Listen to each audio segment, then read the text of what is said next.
Definite integration problem 5. Y equals x to the power of n. The area between the curve and the x-axis equals integral y dx, which equals x to the power n plus 1 over n plus 1 plus c. Find the two possible values of a that satisfy integral function here, which equals 5a squared. Before we integrate, we have to make sure our function is in that format, x to the power of n.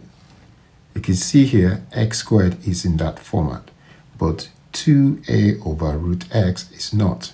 So we need to convert this function into that format. So we start by saying integral 3 over 7x squared plus 2a times 1 over root of x dx. So that's 1 over root of x, and that's what we've got. But in indices, root of x equals x to the power a half. 1 over root x equals x to the power minus a half. So now we can rewrite that expression in that format. Integral 3 over 7x squared plus 2a x to the power minus a half dx, and that equals 5a squared.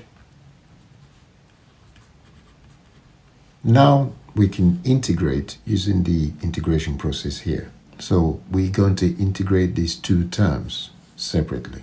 3 over 7x to the power 2 plus 1 over 2 plus 1,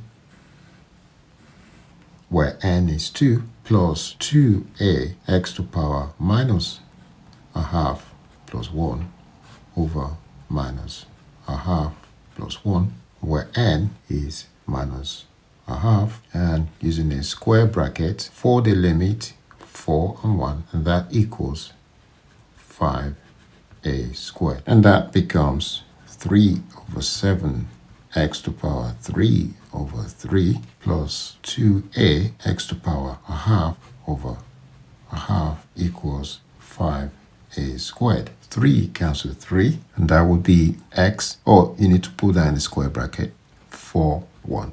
And that will be x cubed over 7 plus, now 1 over 1 over 2 is 2. 2 times 2 is 4.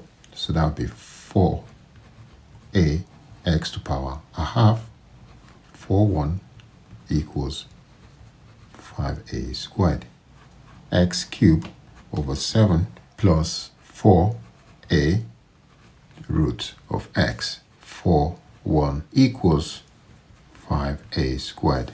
Now I need to plug in those values. 4 cubed over 7 plus 4a root of 4 minus 1 cubed over 7 plus 4a root of 1 equals 5a squared. 4 cubed is 64, so that is 64 over 7 plus root of 4 is 2, so that would be 2 times 4, 8, 8a minus 1 over 7. 1 cube is 1, so that's 1 over 7 minus, and then minus here, minus 4a, because root of 1 is 1.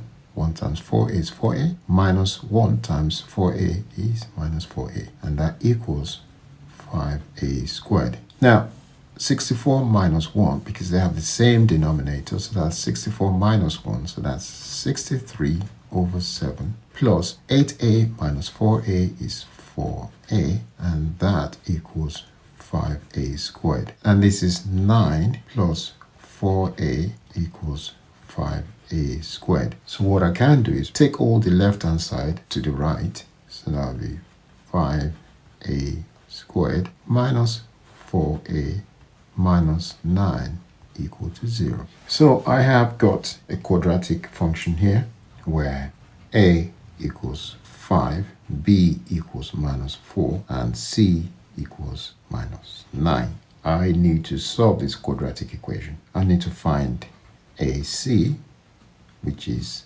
5 times minus 9, 45 minus, I need two numbers I can multiply to get minus 45. When I add them together, I get minus 4. 5 and minus 9. That gives me, when I add them together, minus 4. All I need to do now is to put a here, and a. 5a minus 9a equals minus 4a, which is good because then I can replace minus 4a with 5a minus 9a. So if I rewrite my equation here, 5a squared plus 5a minus 9a minus 9 equal to 0. So I can see all I've done is replacing that with minus 4a. But I can see common factor here. 5a is a common factor and minus 9. Therefore, if I take 5a out, 5a, I'll get a plus 1, because 5a times a is 5a squared. 5a times 1 is 5a minus 9a plus 1 equal to 0. Because if I take minus out, then the sign next to that would change. So in this case, I've got minus, it will become plus. So minus 9 times a is minus 9a, minus 9 times 1 is minus 9. So now I can see another factor here, a plus 1, and the final factor I'm left with is 5a minus 9. So if I write that as 5a minus 9 is a factor, and a plus 1 is a factor equal to 0. So that's the factors for that quadratic here. I need to set this to 0 and set that to 0. Therefore, 5a minus 9 equals 0. 5a equals 9. A equals 9 over 5. And if I set that to 0, a plus 1 equal to 0. A equals minus 1. A equals 9 over 5, and a equals minus 1.